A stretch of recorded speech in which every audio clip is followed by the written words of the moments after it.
De acuerdo a las Escrituras, a Jesús mismo le fue ofrecido el mayor trato por el diablo cuando ayunó en el desierto. El diablo le dijo a Jesús que le podía dar toda su autoridad y poder, ya que le pertenecía solo a él, y él podía dárselo a cualquiera que quisiera. Esto sucedería solo con una condición: que Jesús aceptara adorar al diablo. Solo así todo sería suyo. Jesús se negó a ser tentado y dijo que no. Sin embargo, se afirma que muchos otros después de él han dicho que sí. Y desde entonces, muchos hombres han hecho tratos con el diablo. Y yo soy el documentalista. Y esto es 3 pactos reales con el diablo.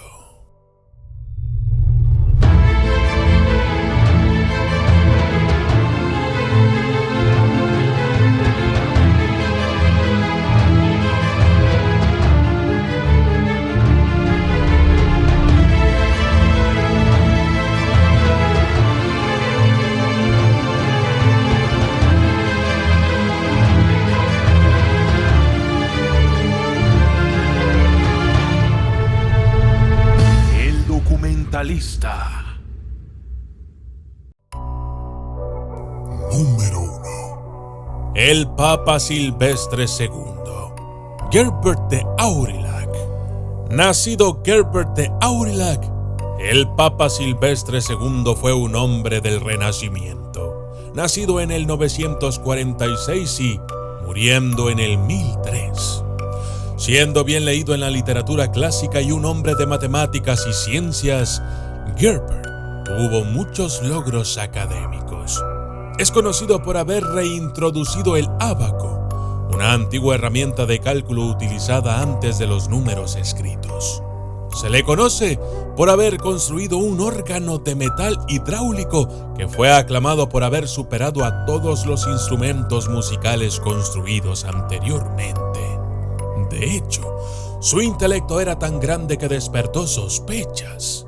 Algunos creían que Gerbert era un hechicero. Se susurraba que había adquirido este conocimiento oculto durante su estancia en el reino ibero-islámico de Al-Ándalus. En el siglo XII, el monje inglés William de Malmesbury escribió que durante su estancia en Al-Ándalus, Gerbert adquirió un libro de hechizos de un filósofo árabe. Se decía que en este libro estaba contenido el conocimiento para someter al diablo. Con el libro de la magia en su poder, se dice que Gerbert fue capaz de contactar con demonios y vender su alma al diablo. Es así como, al menos según la leyenda, Gerbert convocó al diablo e hizo un pacto con él para obtener el trono papal. De acuerdo a las historias, había una advertencia en el trato de Gerbert con el diablo. Si alguna vez oía misa en Jerusalén, el diablo vendría a reclamarlo. Con este conocimiento, Gerbert, ahora Papa Silvestre II, pudo fácilmente rechazar cualquier oferta de peregrinación a la ciudad santa de Jerusalén. Sin embargo, un hombre de la sabiduría del Papa Silvestre debería haber sabido que un trato con el diablo nunca es tan fácil de negociar. Un día, al escuchar la misa en una iglesia de Roma, se enteró demasiado tarde de que a aquella celebración se le llamó la Santa Cruz de Jerusalén. Supo que estaba condenado y poco después cayó mortalmente enfermo de una manera misteriosa. En otra versión de la leyenda, el diablo vino por el Papa Silvestre en persona, acompañado por una horda de demonios. El caprichoso Papa encontró un final espeluznante frente a toda la congregación, con los siervos de Satanás arrancándole los ojos para jugar con ellos.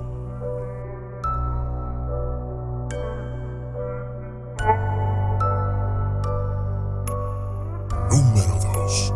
Dr. John Fian. Los juicios por brujas de North Berwick comenzaron en 1590 y duraron 2 años. Durante este tiempo, un número de personas de East Lothian, en Escocia, fueron acusadas de brujería. Más de 70 personas fueron implicadas por su cercanía. Entre los que se dijo que eran herejes, estaba el Dr. John Fian. Fian, alias Cunningham, fue descubierto y acusado por Willis Duncan, quien confesó a las autoridades que era un brujo. Al principio, Fian no dijo nada. Los inquisidores comenzaron entonces la tortura habitual, comenzando con uno de sus castigos más leves, que consistía en golpear la cabeza de Fian con una cuerda a su alrededor. Después de eso, empezó a hablar. Sin embargo, no proporcionó ninguna confesión coherente que dejara satisfechos a sus verdugos. Así, se empleó un método de tortura conocido como las botas, que el rey Jaime describió como el dolor más severo y cruel del mundo. Sin embargo, Fian estaba decidido y no confesaría ningún acto de brujería. Finalmente, se descubrió que supuestamente Fian había lanzado un hechizo por medio de 2 agujas de pino debajo de su lengua para impedir la confesión bajo tortura. De acuerdo a los historiadores, una vez que fueron retiradas las agujas de pino, Fian lo confesó todo. Declaró que su alma pertenecía al diablo, después de haber hecho un pacto con él hace mucho tiempo. Fue sirviéndole a él que Fian había ganado sus poderes de brujería. Se registró que entre sus poderes estaban la habilidad de hechizar a un caballero y enviarlo a ataques de locura en contra de sus enemigos. Un hombre que supuestamente sufrió de esta manera fue llevado ante la presencia del rey el 24 de diciembre de 1590.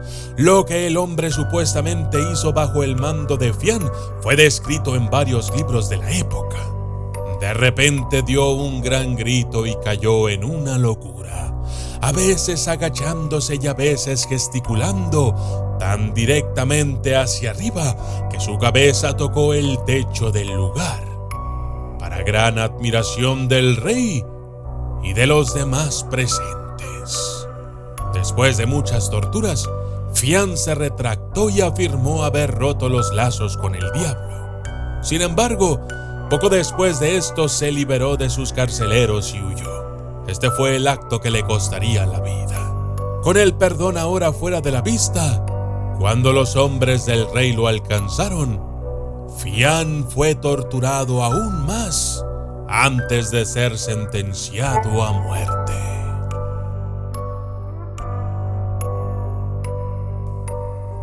Número 3. Christoph Heisman. El 29 de agosto de 1667, Christoph Heisman fue encontrado en el suelo convulsionando violentamente mientras trabajaba en un pequeño castillo en Potterbrunn, Austria. Las autoridades lo llevaron para interrogarlo, creyendo inicialmente que estaba embrujado y que él mismo era posiblemente un necromante. Sin embargo, Heisman afirmó que no estaba embrujado, sino que había hecho un trato con el diablo y que ahora estaba poseído demoníacamente. Heisman explicó que hace 9 años se le había aparecido el diablo cuando era un pintor empobrecido. El diablo se mostró ante él y viendo su condición de pobreza y necesidad, le propuso un trato, ofreciéndole dinero, poder y mujeres. Pero a Heisman no le importaba nada de eso. En cambio, le dijo al diablo que solo podría aceptar el trato si curaba su depresión. la cual había sufrido desde la reciente pérdida de su padre. Se supone que entonces se firmaron dos pactos entre él y el diablo, uno con tinta y el otro con sangre. Iceman se comprometió en esos acuerdos a entregarse en cuerpo y alma al diablo dentro de 9 años, el 24 de septiembre. En el momento de su arresto solo faltaban unas pocas semanas, cuando el sacerdote católico local, Leopold Brown, escuchó la historia de Iceman, se apiadó de él, describiéndolo como un hombre miserable. El sacerdote escribió a la abadía de Mariazell y les pidió que le ayudaran. A su debido tiempo aceptaron a Iceman y los monjes comenzaron a realizar exorcismos severos en él. Iceman era un penitente obediente e hizo todo lo que los monjes le dijeron. Sin embargo, a medianoche del 8 de septiembre, se encontró nuevamente con el diablo.